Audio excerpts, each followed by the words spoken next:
जय श्री कृष्ण। ओम नमो भगवते वासुदेवाय। अध्याय 5 कर्मयोग कृष्ण भावना भावित कर्म। अर्जुन उवाच संन्यासं कर्मणां कृष्ण पुनर्योगं च शंससि यच्छ्रेय एतयोरेकं तन्मे ब्रूहि सुनिश्चितम्। अर्जुन ने कहा, हे कृष्ण, पहले आप मुझसे कर्म त्यागने के लिए कहते हैं और फिर भक्ति पूर्वक कर्म करने का आदेश देते हैं। क्या आप अब कृपा करके निश्चित रूप से मुझे बताएंगे कि इन दोनों में से कौन अधिक लाभप्रद है? श्री भगवानुवाच संन्यास कर्मयोगश्च निःश्रेयसकरावुभौ तयोस्तु कर्म संन्यासात् कर्मयोगो विशिष्यते। ज्ञेयः स नित्यसन्न्यासी यो न द्वेष्टि न काङ्क्षति निर्द्वन्द्वो हि महाबाहो सुखं बन्धात् प्रमुच्यते। सांख्ययोगौ पृथक् बालाः प्रवदन्ति न पण्डिताः एकम् अप्यास्थितः सम्यक् उभयोर्विन्दते फलम्। यत् सांख्यै प्राप्यते स्थानं तत् योगैरपि गम्यते एकं सांख्यं च योगं च यः पश्यति स पश्यति। श्री भगवान ने कहा, मुक्ति के लिए तो कर्म का परित्याग तथा भक्तिमय कर्म दोनों ही उत्तम हैं, किंतु इन दोनों में से कर्म के परित्याग से भक्ति युक्त कर्म ज्यादा श्रेष्ठ है। जो पुरुष न तो कर्म फलों से घृणा करता है और न कर्म फल की इच्छा करता है, वह नित्य सन्यासी जाना जाता है। हे महाबाहु अर्जुन, ऐसा मनुष्य समस्त द्वंद्वों से रहित होकर भव बंधन को पार करके पूर्णतया मुक्त हो जाता है। जो अज्ञानी होते हैं वही कर्म योग को भौतिक जगत के विश्लेषणात्मक अध्ययन यानी सांख्य से भिन्न कहते हैं। जो वास्तव में ज्ञानी हैं वे कहते हैं कि जो इनमें से किसी एक मार्ग का भली भांति अनुसरण करता है वह दोनों के फल प्राप्त कर लेता है। जो व्यक्ति यह जानता है कि विश्लेषणात्मक अध्ययन यानी सांख्य द्वारा प्राप्त स्थान भक्ति द्वारा भी प्राप्त किया जा सकता है और इस तरह जो सांख्य योग तथा भक्ति योग को एक समान देखता है वही वस्तुओं को यथारूप में देखता है।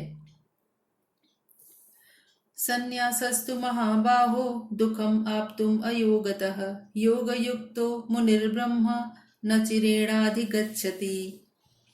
योगयुक्तो विशुद्धात्मा विजितात्मा जितेन्द्रियः सर्वभूतात्म भूतात्मा कुर्वन्नपि न लिप्यते। नैव किंचित् करोमीति युक्तो मन्येत तत्त्ववित्। पश्यन् शृण्वन् स्पृशन् जिघ्रन् अश्नन् गच्छन् स्वपन् श्वसन् प्रलपन् विसृजन् गृह्णन् उन्मिषन् निमिषन्नपि इंद्रियाणि इंद्रियार्थेषु वर्तन्त इति धारयन्। भगवान कहते हैं, भक्ति में लगे बिना केवल समस्त कर्मों का परित्याग करने से कोई सुखी नहीं बन सकता, परंतु भक्ति में लगा हुआ विचारवान व्यक्ति शीघ्र ही परमेश्वर को प्राप्त कर लेता है। जो व्यक्ति भक्ति भाव से कर्म करता है, जो विशुद्ध आत्मा है और अपने मन तथा इंद्रियों को वश में रखता है, वह सबों को प्रिय होता है और सभी लोग उसे प्रिय होते हैं। ऐसा व्यक्ति कर्म करता हुआ भी कभी नहीं बनता। दिव्य भावनामृत युक्त पुरुष देखते, सुनते, स्पर्श करते, सूंघते, खाते, चलते फिरते, सोते तथा श्वास लेते हुए भी अपने अंतर में सदैव यही जानता रहता है कि वास्तव में वह कुछ भी नहीं करता। बोलते, त्यागते, ग्रहण करते या आंखें खोलते बंद करते हुए भी वह जानता रहता है कि भौतिक इंद्रियां अपने अपने विषयों में प्रवृत्त हैं और वह इन सब से पृथक है। ब्रह्मण्याधाय कर्माणि संगम त्यक्त्वा करोति यः लिप्यते न स पापेन पद्मपत्र इवाम्भसा। कायेन मनसा बुद्ध्या केवलैरेन्द्रियैरपि योगिनः कर्म कुर्वन्ति संगं त्यक्त्वात्मशुद्धये। युक्तः कर्मफलं त्यक्त्वा शान्तिमाप्नोति नैष्ठिकीम्। अयुक्तः कामकारेण फले सक्तो निबध्यते। सर्वकर्माणि मनसा सन्न्यस्यास्ते सुखं वशी। नवद्वारे पुरे देहि नैव कुर्वन्न कारयन्। भगवान कहते हैं, जो व्यक्ति कर्म फलों को परमेश्वर को समर्पित करके आसक्ति रहित होकर अपना कर्म करता है, वह पाप कर्मों से उसी प्रकार अप्रभावित रहता है जिस प्रकार कमल का पत्ता जल से अस्पृश्य रहता है। योगी जन आसक्ति रहित होकर शरीर, मन, बुद्धि तथा इंद्रियों के द्वारा भी केवल शुद्धि के लिए कर्म करते हैं। निश्चल भक्त शुद्ध शांति प्राप्त करता है, क्योंकि वह समस्त कर्म फल मुझे अर्पित कर देता है। किंतु जो व्यक्ति भगवान से युक्त नहीं है और जो अपने श्रम का फल कामी है, वह बंध जाता है। जब देहधारी जीवात्मा अपनी प्रकृति को वश में कर लेता है और मन से समस्त कर्मों का परित्याग कर देता है, तब वह 9 द्वारों वाले नगर यानी इस भौतिक शरीर में बिना कुछ किए कराए सुखपूर्वक रहता है। न कर्तृत्वं न कर्माणि लोकस्य सृजति प्रभु। न कर्मफल संयोगं स्वभावस्तु प्रवर्तते। नादत्ते कस्यचित् पापं न चैव सुकृतं विभु। अज्ञानेनावृतं ज्ञानं तेन मुह्यन्ति जन्तवः। ज्ञानेन तु तज्ज्ञानं येषां नाशितमात्मनः तेषाम् आदित्यवत् ज्ञानं प्रकाशयति तत्परम्। तद्बुद्ध्यस्तदात्मानस्तन्निष्ठा तत्परायणा गच्छन्त अपुनरावृत्तिं ज्ञान निर्धूत कल्मषा। भगवान कहते हैं, शरीर रूपी नगर का स्वामी देहधारी जीवात्मा न तो कर्म का सृजन करता है और न ही लोगों को कर्म करने के लिए प्रेरित करता है, न कर्म फल की रचना करता है। यह सब तो प्रकृति के गुणों द्वारा ही किया जाता है। परमेश्वर न तो किसी के पापों को ग्रहण करता है न पुण्यों को, किंतु सारे देहधारी जीव उस अज्ञान के कारण मोहग्रस्त रहते हैं जो उनके वास्तविक ज्ञान को आच्छादित किए रहता है।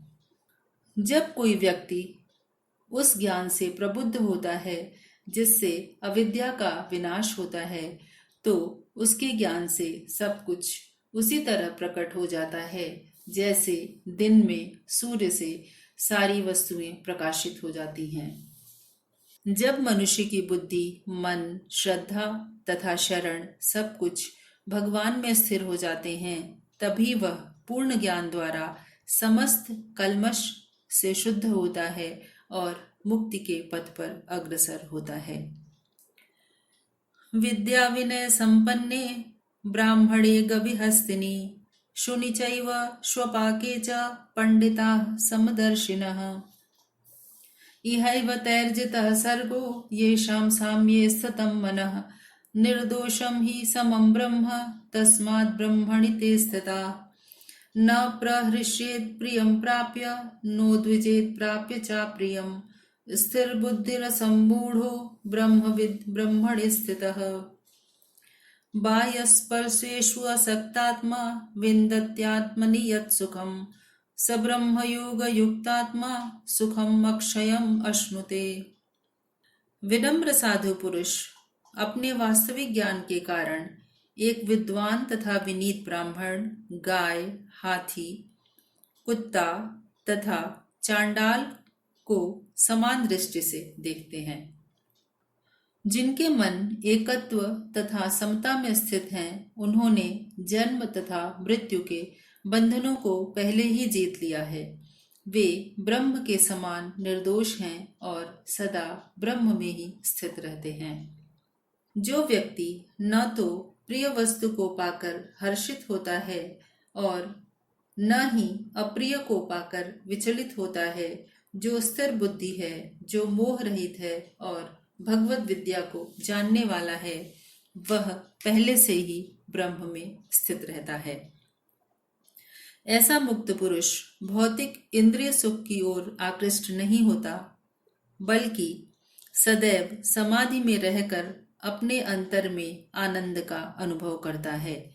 इस प्रकार स्वरूप सिद्ध व्यक्ति परब्रह्म में एकाग्र चित्त होने के कारण असीम सुख भोगता है। ये ही संस्पर्शजा भोगा दुःख योनय एव ते आद्यन्तवन्तः कौन्तेय न तेषु रमते बुधः शक्नोति हैव यः सोढुं प्राक्शरीरविमोक्षणात् कामक्रोधोद्भवं वेगं स युक्तः स सुखी नरः यो अन्तः सुखो अन्तरारामस्तथान्तर्ज्योतिरेव यः स योगी ब्रह्मनिर्वाणं ब्रह्मभूतोऽधिगच्छति। लभन्ते ब्रह्मनिर्वाणं ऋषयः क्षीणकल्मषा छिन्नद्वैधायतात्मानः सर्वभूतहिते रताः कामक्रोधविमुक्तानां यतीनां यतचेतसाम् अभितो ब्रह्मनिर्वाणं वर्तते विदितात्मनाम्। स्पर्शान् कृत्वा बहिः बाह्यांश्चक्षुश्चैवान्तरे भ्रुवौ प्राणापानौ समौ कृत्वा नासाभ्यन्तरचारिणौ यतेन्द्रियमनोबुद्धिः मुनिर्मोक्षपरायणः विगतेक्षाभयक्रोधो यः सदा मुक्त एव सः भोक्तारं यज्ञतपसां सर्वलोकमहेश्वरं सुहृदं सर्वभूतानां ज्ञात्वा मां शांतिं रक्षति। भगवान कहते हैं, जो लोग संशय से उत्पन्न होने वाले द्वैत से परे हैं, जिनके मन आत्म साक्षात्कार में रत हैं, जो समस्त जीवों के कल्याण कार्य करने में सदैव व्यस्त रहते हैं और जो समस्त पापों से रहित हैं, वे ब्रह्म निर्वाण यानी मुक्ति को प्राप्त होते हैं। जो व्यक्ति क्रोध तथा समस्त भौतिक इच्छाओं से रहित है, जो स्वरूप सिद्ध आत्म संयमी है और संसिद्धि के लिए निरंतर प्रयास करता है, उसकी मुक्ति निकट भविष्य में सुनिश्चित है। समस्त इंद्रिय विषयों को बाहर करके दृष्टि को भौहों के मध्य में केंद्रित करके प्राण तथा अपान वायु को नथुनों के भीतर रोककर और इस तरह मन, इंद्रियों तथा बुद्धि को वश में करके जो मोक्ष को लक्ष्य बनाता है, वह योगी इच्छा, भय तथा क्रोध से रहित हो जाता है। जो निरंतर इस अवस्था में रहता है, वह अवश्य ही मुक्त है। भगवान श्री कृष्ण कहते हैं, मुझे समस्त यज्ञों तथा तपस्याओं का परम भोक्ता, समस्त लोकों तथा देवताओं का परमेश्वर एवं समस्त जीवों का उपकारी एवं हितैषी जानकर मेरे भावनामृत से पूर्ण पुरुष भौतिक दुखों से शांति लाभ करता है। इस प्रकार श्रीमद् भगवत गीता का 5वां अध्याय कर्मयोग कृष्ण भावना भावित कर्म संपूर्ण होता है। जय श्री कृष्ण।